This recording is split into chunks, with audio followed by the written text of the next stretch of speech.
Imagine the velvet darkness of a Carolina summer night, shattered by not one, but three infernal blazes erupting as if summoned from hell itself. Flames devouring the cotton gin like a beast unchained, licking the kitchen walls where innocent hands once toiled, and engulfing the overseer's lair in a roar of judgment. No accident, no spark from man, but a divine reckoning, whispering of sins too grave to bury. What unholy secrets fueled this impossible firestorm? Stay with me, the truth will chill your soul.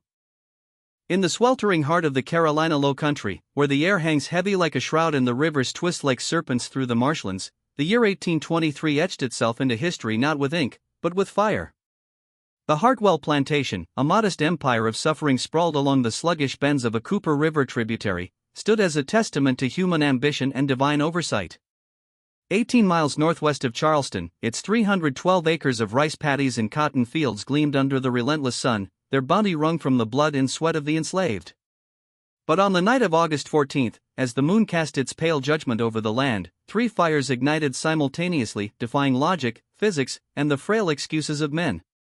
Picture it, the cotton gin house, a hulking wooden skeleton filled with the ghosts of endless labor, suddenly alive with orange fury, flames leaping from its gears like vengeful spirits. 200 yards away, in the main residence's kitchen wing, a place of stifled cries and simmering pots, the blaze started low, creeping along the oaken floors, devouring curtains that fluttered like dying breaths. And farther still, nearly 300 yards across the shadowed fields, the overseer's quarters erupted in a pillar of fire, its thatched roof collapsing in a cascade of sparks that danced mockingly against the stars.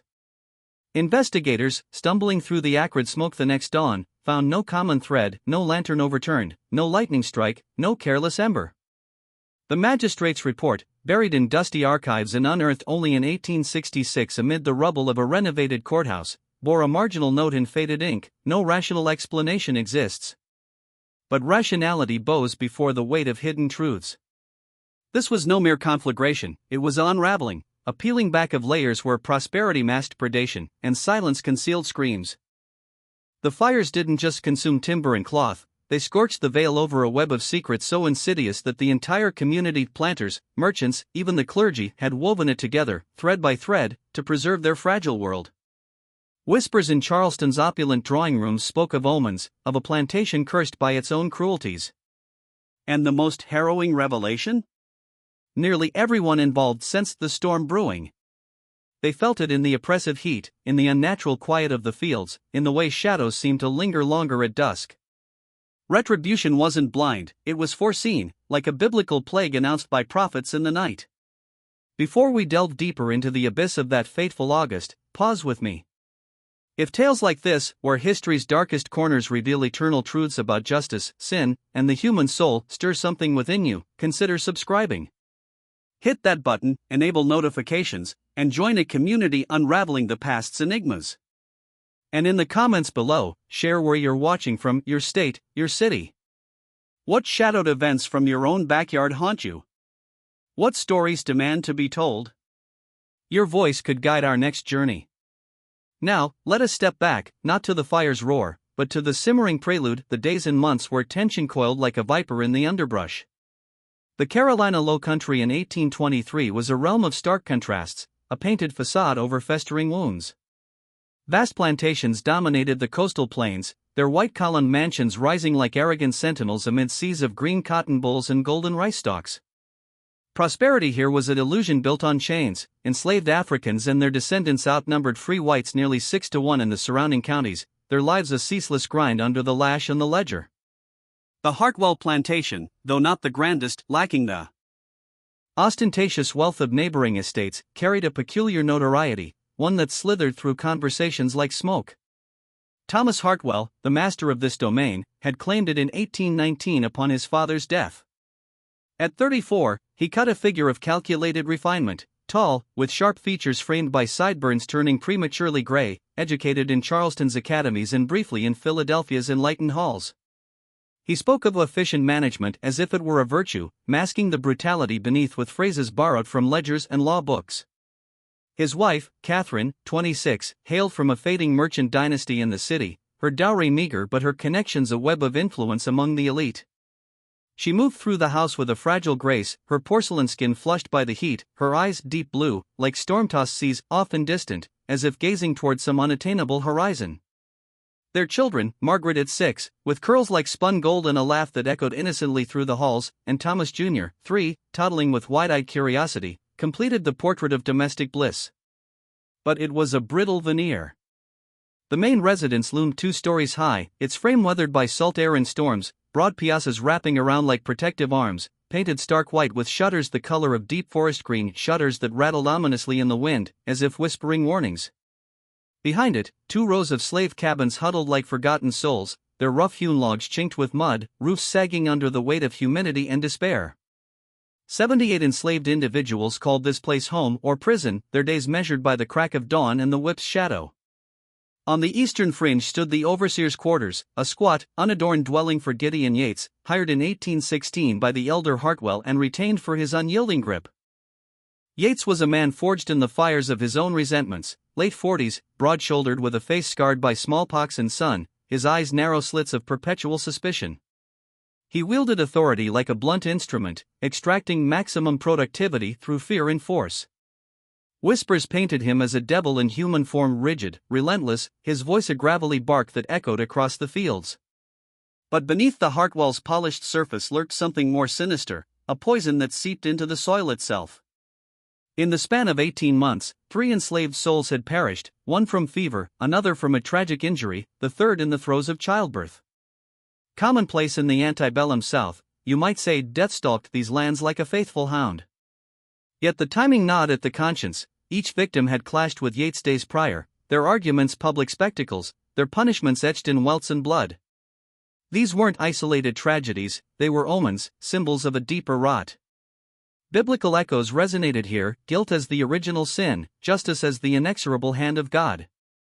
The plantation became a microcosm of Eden fallen, Hartwell as the flawed Adam, blind to the serpent in his garden, Yates as the tempter, enforcing dominion with cruelty, the enslaved as the burdened, their suffering a cry to the heavens for redemption. People in Charleston parlors discussed it in hushed tones, veiled in polite euphemisms during church suppers. Unfortunate coincidences, they'd murmur, but their eyes betrayed fear of unrest, of divine retribution, of the fragile balance tipping toward chaos. The summer of 1823 amplified this dread, turning the low country into a cauldron. Temperatures soared past 90 degrees for endless weeks, the humidity a suffocating blanket that clung to skin like guilt to the soul.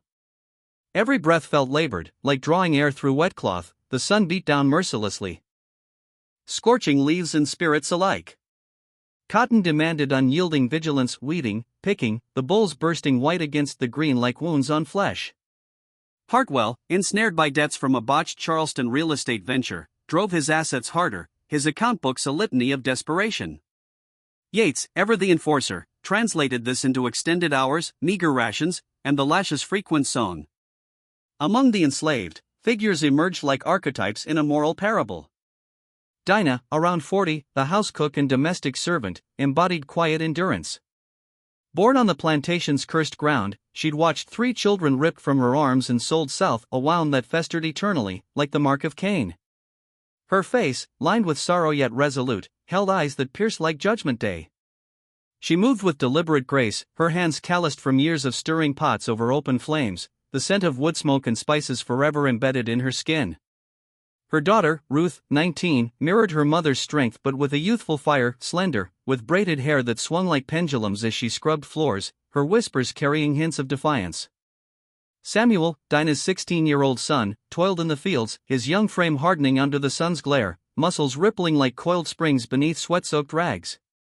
He harbored dreams unspoken, eyes often lifting to the horizon where freedom taunted like a mirage. Then there was Jacob, early 30s, the artisan whose hands wrought miracles from broken things. Purchased from Virginia in 1815, torn from wife and infant son, he carried grief like a shadow, his repairs not just mechanical, but symbolic acts of mending what slavery shattered. His workshop smelled of oil and sawdust, tools gleaming under lantern light, each one a potential instrument of fate. And Moses, the elder at 50, the spiritual anchor, a man whose resonant voice turned scripture into thunder. Illicitly literate, a secret as dangerous as gunpowder, he led Sunday gatherings in the dim glow of twilight, quoting passages that echoed like prophecies. "The Lord is my shepherd," he'd intone, but his eyes spoke of wolves among sheep. His presence evoked the Old Testament prophets, calling down fire on the wicked.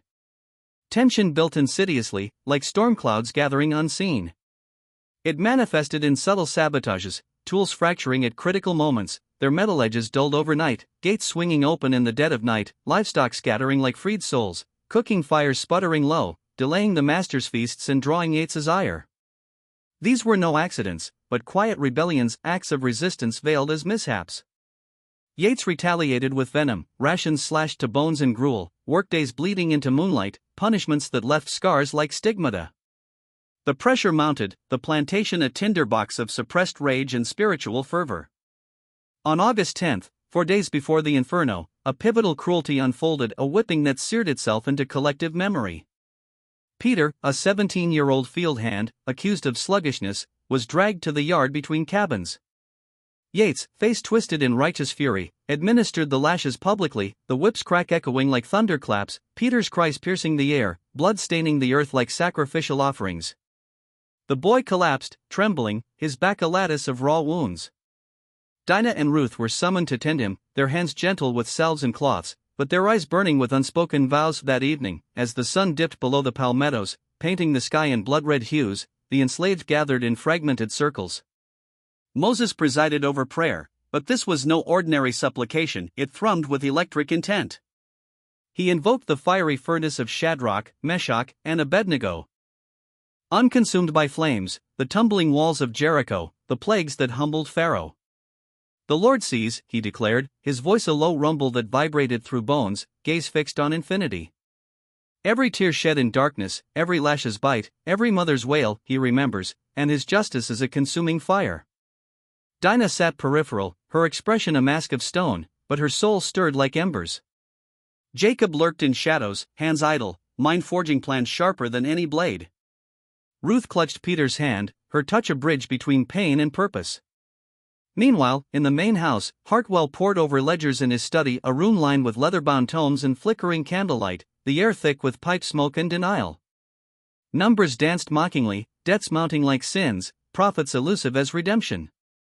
The enslaved appeared as mere entries, valuations cold and impersonal, their humanity erased. Catherine, in the parlor's soft lamplight, guided Margaret's tiny hands in embroidery, threads weaving patterns of false serenity. The heat pressed in, beads of sweat tracing her neck like tears unshed. She'd overheard the rumors of death's suspicious, methods merciless, but buried them deep, lest they shatter her world. The ensuing 3 days hung in eerie suspension, the atmosphere charged like before a tempest. Heat intensified, air viscous and unyielding, thunderheads loomed, promising relief that never came, dissolving into frustrated grays. The enslaved labored in hushed vigilance, exchanges reduced to glances, eyes meeting like sparks on flint. Yates patrolled restlessly, a hound sensing prey but blind to the trap. On August 13th's Eve, Dinah and Ruth prepared dinner in the kitchen wing, aromas of ham sizzling, greens wilting in steam, biscuits browning in the hearth. They served with mechanical poise, the family chattering of Charleston visits, oblivious to the undercurrents. Post-meal, they banked the fire, embers glowing like watchful eyes, and retreated to their cabin. At the threshold, Dinah halted, staring back at the moonlit house, its silhouette spectral, shutters like closed eyelids. Ruth searched her mother's face, glimpsing resolve etched in moonlight. "Tomorrow," Dinah murmured, not as query or omen, but decree, simple, profound, laden with biblical weight. Jacob, that same twilight, tended his tools with ritualistic care, polishing edges to a gleam, wrapping them in oiled cloths as if for burial or rebirth. His movements deliberate, almost sacred, the workshop's lantern casting elongated shadows that danced like portents. Moses convened with elders in a dimly lit circle, words flowing like incantations, less strategy, more lamentation, a farewell woven with faith. "Though I walk through the valley of the shadow of death," he might have whispered, the group nodding in solemn accord. Yates withdrew to his Spartan quarters at 9, the space reeking of stale tobacco and kerosene lamps. He disrobed methodically, mind cataloging tomorrow's torments, then sank into sleep untroubled, conscience a stranger, soul barren as fallow fields. The Hartwells retired at 10, Thomas securing locks with habitual clicks, a futile ward against fate, Catherine peeking at slumbering children, their breaths soft amid the stifling warmth. The house creaked into silence, wood contracting like sighs released. Then, near 11:30, movement stirred footsteps soft as ghosts between structures. Witnesses later spoke of it in veiled terms, identities shrouded in loyalty's veil. No one named names, solidarity bound them tighter than chains, but in that hush, something irrevocable shifted. The air thrummed with anticipation, spiritual electricity crackling unseen. Sins of pride, greed, and inhumanity had accumulated like dry kindling. Divine justice, patient as eternity, awaited its spark. The plantation, a symbol of earthly empires built on sand, teetered on oblivion's edge. What followed would echo through generations, a tale of fire not as destroyer, but revealer, stripping illusions to bare the soul's stark truth. As the clock ticked toward midnight, the first flicker appeared in the gin house, a glow subtle at first, then blooming into inferno. Simultaneously, the kitchen wing ignited, flames curling like fingers of accusation.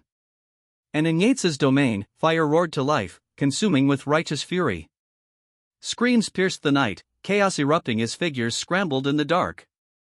Hartwell bolted from bed, heart pounding like judgment's drum. Catherine clutched her children, terror etching her features.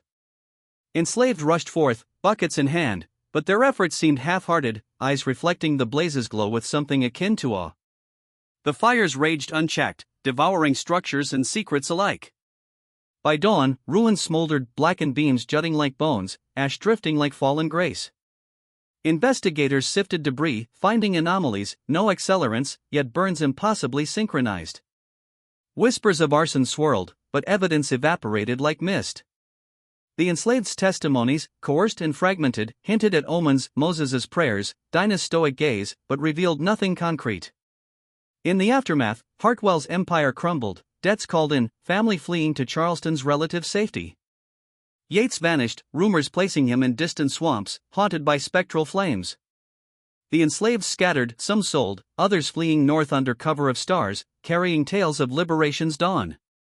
Yet the true legacy lingered spiritually, a haunting reminder that sin invites reckoning. Like Sodom's brimstone or Babel's fall, the triple fires symbolized divine intervention, guilt's inevitable blaze. Generations later, locals spoke of ghosts wandering the overgrown fields, flames flickering in peripheral vision, voices murmuring psalms of justice. This night wasn't mere history, it was parable, urging reflection on our own hidden sins. What fires brew in our souls, awaiting ignition? The Carolina Low Country remembers, and so should we. As midnight's veil draped the Hartwell Plantation in suffocating stillness, the world teetered on the precipice of apocalypse. The air, thick with the residue of unspoken grievances, hummed with an otherworldly tension like the calm before a biblical deluge. Shadows elongated across the dew-kissed grass, twisting like tormented spirits, as purposeful movements glided through the gloom. Not random wanderings, but deliberate paths etched in secrecy, footsteps muffled by the soft earth, hearts pounding with the rhythm of impending judgment. At precisely 15 minutes past the witching hour, the inferno awakened. Not in one place, but three synchronized in their fury, as if orchestrated by an invisible conductor wielding flames as instruments of divine wrath. Catherine Hartwell stirred first, her sleep shattered by an acrid whisper invading her dreams. She bolted upright in the four-poster bed, sheets tangled around her like chains, her chest heaving in confusion. The scent was unmistakable, smoke, insidious and invasive, seeping through the cracks in the floorboards like guilt through a cracked conscience. "Thomas," she gasped, her voice a fragile thread in the darkness, shaking her husband's shoulder with trembling hands. "Thomas, do you smell it? Smoke, it's everywhere." He grumbled into wakefulness, his mind sluggish from the day's calculations, but the primal alarm in her tone pierced him. Eyes widening, he inhaled sharply, the bitter tang confirming the nightmare. They leaped from bed, nightclothes disheveled, bare feet slapping against the cool wooden planks as they burst into the hallway. Smoke billowed upward like exhaled breaths from hell, curling from the rear of the house, originating from the kitchen wing, a place of daily drudgery now transformed into a portal of destruction. "The children!" Thomas bellowed, his voice cracking with raw terror, veins bulging in his neck as he charged toward the stairs. "Get them out now!" Catherine, heart hammering like a war drum, dashed to the nursery. She scooped up little Thomas Jr., his tiny body limp in sleep, his cherubic face innocent amid the chaos, and shrieked for Margaret. The 6-year-old awoke with wide, frightened eyes, tears streaming down her cheeks as she clutched her mother's skirt. "Mama, what's happening?" she whimpered, voice lost in the growing roar. They stumbled down the grand staircase, its banister gleaming mockingly in the flickering light seeping through windows, bursting out the front door into the night air that now reeked of burning wood and despair. Thomas veered toward the kitchen wing, his path a desperate sprint through corridors lined with family portraits, stern ancestors staring down in silent accusation. Heat assaulted him like a physical blow, waves of it radiating from the door, smoke choking his lungs. Inside, the blaze had claimed dominion, flames danced voraciously along the walls, devouring shelves of pottery and iron skillets, the hearth a once-tamed fire pit now a moss spewing embers like fiery judgments. The roar was alive, a beast growling with insatiable hunger, growing louder with each crack of timber. Forced back, coughing and eyes streaming, Thomas staggered outside, his world fracturing. And then, horror compounded, his gaze caught the second blaze. The cotton gin house, 60 yards distant, a monolithic structure of beams and machinery, erupted in a spectacle of orange and gold. Flames pierced its roof like spears from the underworld, casting erratic shadows across the yard, illuminating the plantation in a hellish glow that turned night into a twisted dawn. "Fire! God help us, fire!" Thomas's screams tore through the silence, raw and primal, echoing off the distant trees like a prophet's wail. From the slave quarters, figures emerged, silhouettes against the inferno, some grasping buckets from rain barrels, others frozen in a tableau of shock, their faces masks of complex emotion, fear mingled with something deeper, perhaps resignation or even quiet vindication. The bucket brigade formed instinctively, a ritual born of necessity in this fire-prone land, chains of hands passing water in a futile dance against the flames. But as they converged on the main house, a third cry pierced the pandemonium, from Benjamin, a field hand whose voice carried the weight of revelation. "Mr. Yates's place, it's ablaze too." Impossible. The word hung in every mind like a noose. Yates's quarters lay 300 yards east, isolated by open fields and a copse of oaks, no path for embers to travel, no breeze to carry sparks. Yet there it stood, windows aglow with infernal light, flames licking the eaves like tongues of accusation. The fire was advanced, voracious, the structure groaning under the assault. Chaos reigned for the next 2 hours, a maelstrom of shouts, splashes, and collapsing timbers. The brigade splintered, one group assaulted the main house, where the kitchen's blaze had leaped to the residence proper, flames scaling walls like ivy of destruction, consuming drapes and furniture in greedy gulps. Catherine huddled in the yard, children clutched to her breast, their small bodies shivering not just from cold but from the soul-deep terror. She watched her home, symbol of status and security, succumb, tears carving paths through soot-streaked cheeks. Around her, enslaved workers dashed with buckets, water sloshing like futile offerings, their expressions a mosaic, some frantic, brows furrowed in effort, others inscrutable, eyes reflecting the fire's dance with a glint that hinted at inner storms. Thomas, abandoning the lost cause of the house, redirected fury to the gin house. "Faster, damn you, faster," he roared, voice hoarse, organizing lines of men under the blistering heat. The building was a tinderbox, cotton bales igniting like powder kegs, oil-soaked gears exploding in showers of sparks, the air shimmering with intensity that scorched skin from 20 feet away. Men recoiled, faces blistered, the structure collapsing in a thunderous cascade, dreams of harvest reduced to ash. Meanwhile, a contingent raced to Yates's, arriving to find it fully claimed, walls buckling, roof caving in a rain of fiery debris. They circled, voices calling Yates. Gideon, into the void, met only by the blaze's mocking crackle. Heat repelled them like divine barriers, they could only bear witness as the house devoured itself, a pyre for unseen sins. By 3 a.m, exhaustion claimed victory. The fires, sated, dwindled to embers, the main house a skeletal ruin, front facade standing defiant amid charred remnants, second floor sagging like a broken promise. The gin house? Obliterated, a smoldering heap of twisted iron and blackened wood, the scent of scorched cotton hanging heavy like incense at a funeral. Yates's abode fared worst, reduced to foundations, only the brick chimney enduring, a solitary sentinel etched against the sky like a gravestone inscribed with retribution.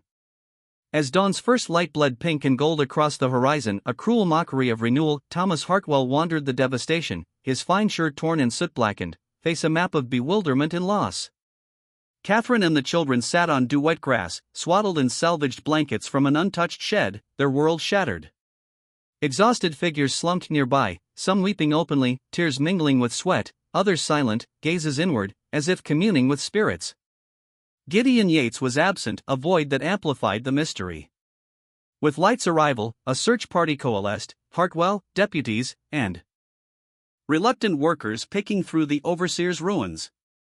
Heat still pulsed from bricks, steam rising like departing souls. In the bedroom's remnants, they unearthed horror, Yates's form, charred beyond humanity, bones twisted in agony, identifiable by a warped belt buckle engraved with his initials and a pocket watch, its face cracked but hands frozen at midnight's toll. Strangely, he lay as if in repose, undisturbed in bed, suggesting Smoke's stealthy embrace or a prior unconsciousness, perhaps induced by unseen hands. Dr. Elias Harris, the aged physician from 5 miles distant, arrived on horseback, his satchel heavy with instruments of inquiry. Examining under the rising sun, he noted in his private journal Unearthed Postmortem in 1841 a suspicion: Yates perished not by flame's touch, but before, dead or drugged, the fire a mere veil. Yet his official decree was terse: death by conflagration, burying doubts in bureaucracy. The ensuing investigation unfolded like a reluctant confession, perfunctory yet pregnant with unease. Magistrate William Crenshaw, a portly man of stern demeanor and hidden compassions, arrived the following day with deputies, their horses kicking up dust on the scarred drive. Interviews commenced in the shadow of ruins, Thomas and Catherine first, voices trembling as they recounted the night's terror, their accounts laced with denial. Then the enslaved, questioned singly in a makeshift tent, air thick with intimidation. Crenshaw's quill scratched parchment, capturing details that defied reason. All fires originated internally: kitchen hearth for the house, though banked by Dinah and Ruth's hands, machinery core for the gin, inspected by Jacob, multiple foci in Yates's bedroom and parlor igniting as one, a detail whispered in sealed reports, evoking arson's deliberate hand. Distances precluded spread, no wind stirred that night, air stagnant as sin unconfessed. Testimonies aligned, most asleep in cabins. Heat banishing rest for some, but none near the sites.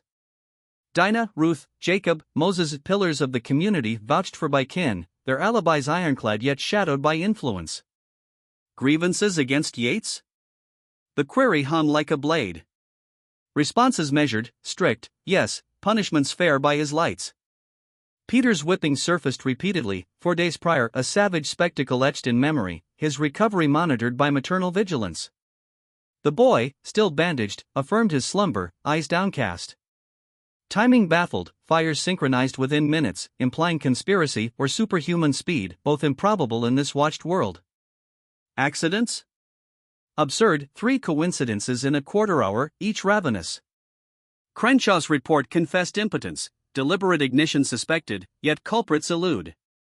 Coordination implied, logistics defy.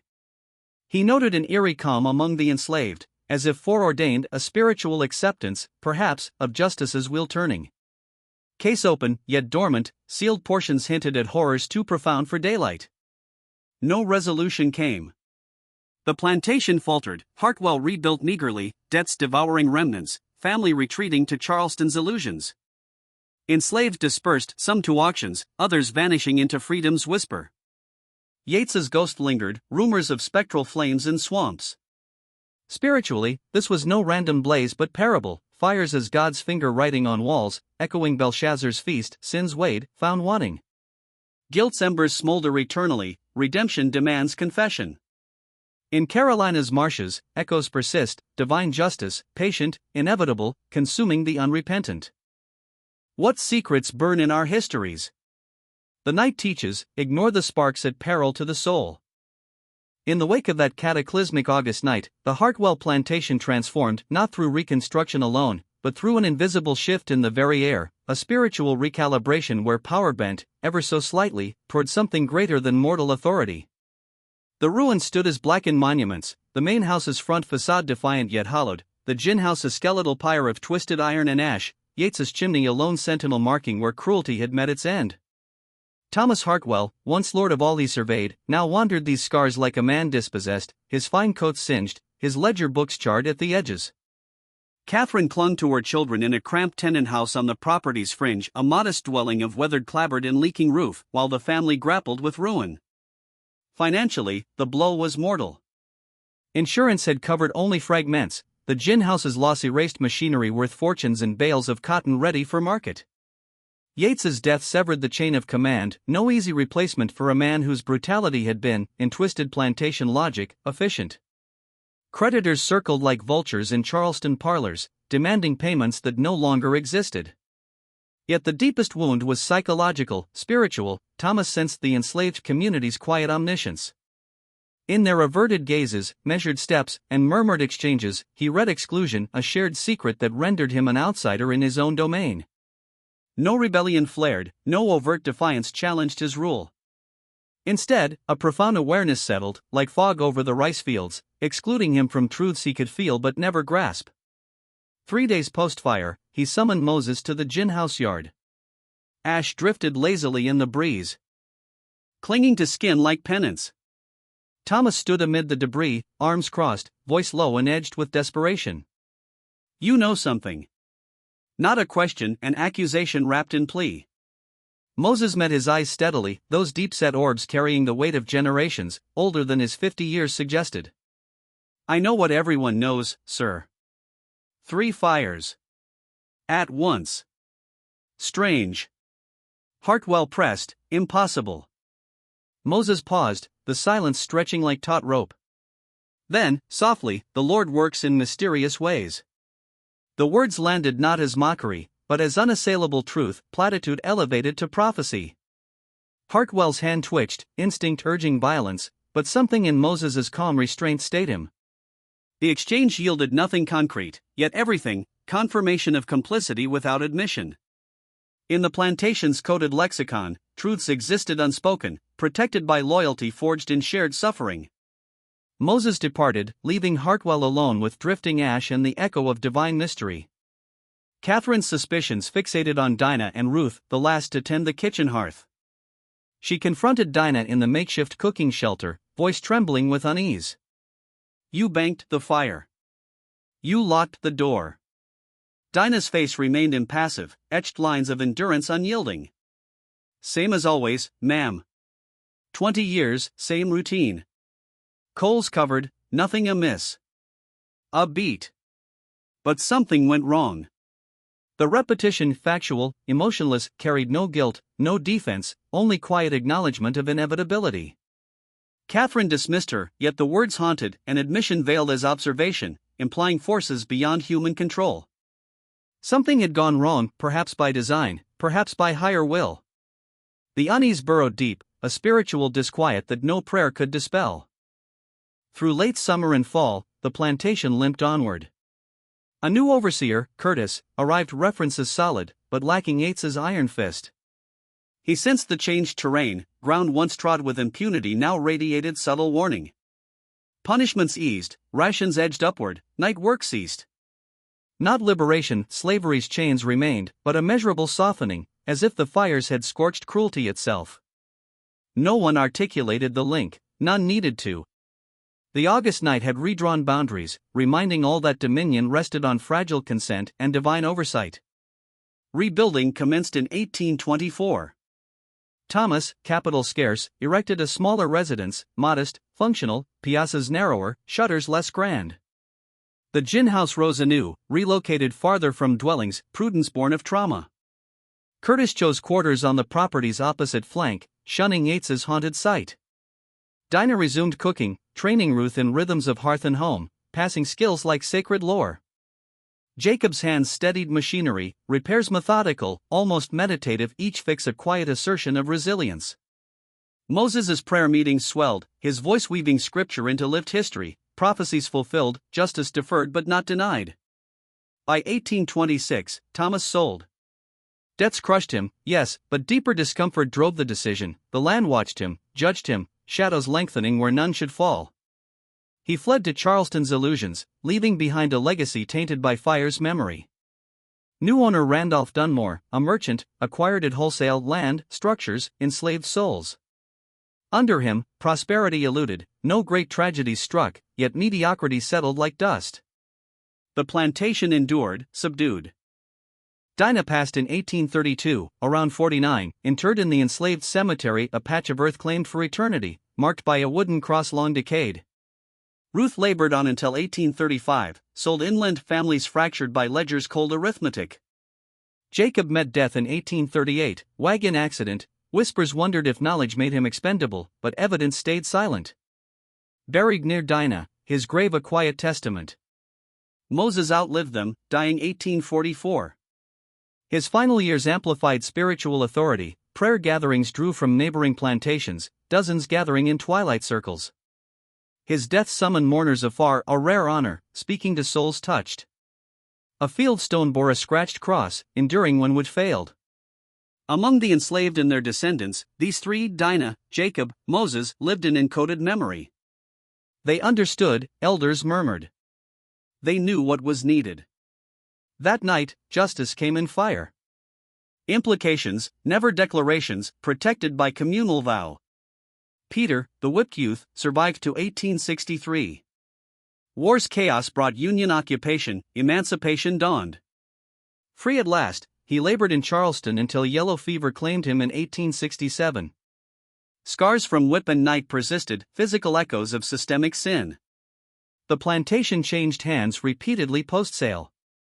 Each owner wrestled profitability from reluctant soil. The rebuilt house stood into 1860, neglected. Civil War ravaged the Low Country. Hartwell felt damaged, shells, looting, abandonment. By 1868, slavery's edifice crumbled, freedom arrived, economy reshaped. Land divided, sold in parcels. Some went to freed people during Reconstruction, attempts at self-sufficiency sabotaged by violence, Jim Crow laws. Others to northern speculators or adapting locals. The fire sites, main house, gin, overseer's spot, remained fallow. Attempts to build faltered, shifting foundations, boundary quarrels, funding shortfalls. Beneath excuses lay unease, a collective aversion, as if the ground remembered judgment unfinished. Locals, black and white, skirted the spots, tales spoke of flickering lights on moonless nights, whispers of psalms amid ruins. In 1873, a Charleston journalist probed the Low Country's transformation, unearthing fragments of the 1823 enigma. He found overgrown fields, wary descendants, and silence unbroken. The secret endured, not as confession, but legacy. Sin invites reckoning, silence guards truth, divine justice, patient, burns eternal. This aftermath was no mere epilogue. It was parable extended. Guilt's ashes fertilize change, however slow. Redemption demands acknowledgement. Unconfessed sins haunt landscapes and souls. In Carolina's marshes, the fires of 1823 still echo, reminding that some truths, like embers, never fully extinguish. Half a century after the flames subsided, the Carolina Low Country bore the scars not just in its earth, but in the souls of its people. In 1873, amid the humid haze of Reconstruction's fragile dawn, a Charleston journalist ventured into the overgrown remnants of what was once the Hartwell Plantation. His mission, to chronicle the metamorphosis of antebellum estates and the war's aftermath, ruins reclaimed by vines, mansions hollowed by cannon fire, lands redistributed in the name of a tentative freedom. But what he unearthed was no mere economic tale. It was a spectral narrative, woven from whispers and guarded glances, where history blurred into myth, and silence became a sacred vow. He sought out the elders, those who had endured chains and seen them shatter, formerly enslaved men and women now in their twilight years, their faces maps of endurance, eyes reflecting the flicker of long-extinguished fires. One such soul, recorded simply as Aunt Sarah, approximated 70 winters, sat on a weathered porch in a modest cabin built on land once toiled under the lash.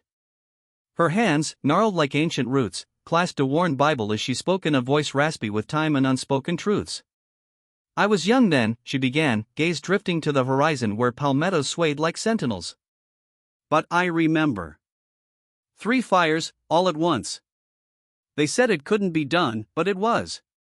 Said nobody could have started but somebody did. Or maybe several somebodies. We never knew for sure.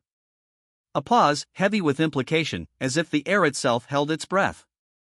But I'll tell you this, after that night, things got better. Not good, mind you, not free. But better. And sometimes, that's the shape justice takes when the world's too dark for anything brighter. The journalist leaned forward, notebook trembling slightly in the oppressive heat, pressing for clarity. Who started them? Was it revenge? Divine will? Aunt Sarah's eyes, sharp as Judgment Day, met his eyes that had witnessed the auction block, the whip's bite, the war's thunder, and freedom's bittersweet arrival. "I know what everybody knows," she replied, tone even, unyielding. 3 fires burned. And some things that needed burning got burned up. No more yielded, her words a fortress, built brick by unspoken brick over decades. He interviewed others, stooped figures under live oaks dripping Spanish moss, their stories echoing hers, acknowledgments of the blaze, veiled nods to retribution or heavenly intervention, but never a finger pointed, never a name whispered. Divine justice, perhaps a modern echo of Sodom's brimstone, where sin's accumulation invites celestial fire. Or human agency, cloaked in biblical ambiguity, allowing each soul to interpret as conscience dictated. Frustrated, the journalist abandoned the thread for his articles, deeming events 50 years faded too elusive for print. Yet in his private diary, pages yellowed and unpublished until long after his passing, he confessed, "There is a story here, meticulously guarded. These people know more than they divulge, but half a century's silence binds them. They've no intent to share with an outsider like me." Whatever transpired that August eve, whoever bore the torch, it has transcended fact into symbol, a lesson in collective will, where the impossible manifests when suffering demands it. His words captured the essence, not mere arson, but a spiritual emblem, where guilt's embers smolder eternally, and redemption emerges from ash. The enigma of the 3 simultaneous fires at the Hartwell Plantation endures unsolved in official annals. No confession surfaced, no damning evidence materialized to name culprits. In 1866, amid courthouse renovations, dusty beams exposed like buried sins, Magistrate Crenshaw's sealed report resurfaced, offering scant revelations but affirming suspicions. He deemed the blazes deliberate, a symphony of resistance, yet evidence eluded prosecution. His private notations, scribbled in faded ink, pondered, logistics demand either a solitary figure darting with unearthly swiftness or a chorus in flawless harmony, sans visible cue. Neither credible, yet one must prevail. The notion of 3 autonomous accidents? A mathematical heresy. He concluded, this inquiry falters not from negligence, but because truth is shielded by a community deeming revelation fruitless. Perhaps wisely so. Some verities thrive in shadow. Contemporary historians, delving into antebellum slavery's undercurrents of defiance, posit theories laced with spiritual and psychological depth. Predominant among them, a triad or more as arsonists, with the enslaved collective as silent sentinels. Dinah, Jacob, and Moses emerge as likely architects, Dinah's hearth knowledge igniting the kitchen, Jacob's mechanical prowess engineering the gin, Moses' spiritual sway coordinating Yeats's end. Dozens complicit, alibis woven like a shroud, timing synced via moonshadows, cricket choruses, or whispered psalms, subtle signals in a world where overt words invited doom. This view casts the act as communal exorcism, purging sin's stronghold, echoing the Hebrew slaves' plagues upon Egypt, divine retribution through mortal hands. A counter-theory favors solitude, Jacob, his mobility and ingenuity allowing traversal of distances, deploying rudimentary delays, slow fuses of oiled rags or chemical tinders, rudimentary yet effective in 1820s ingenuity.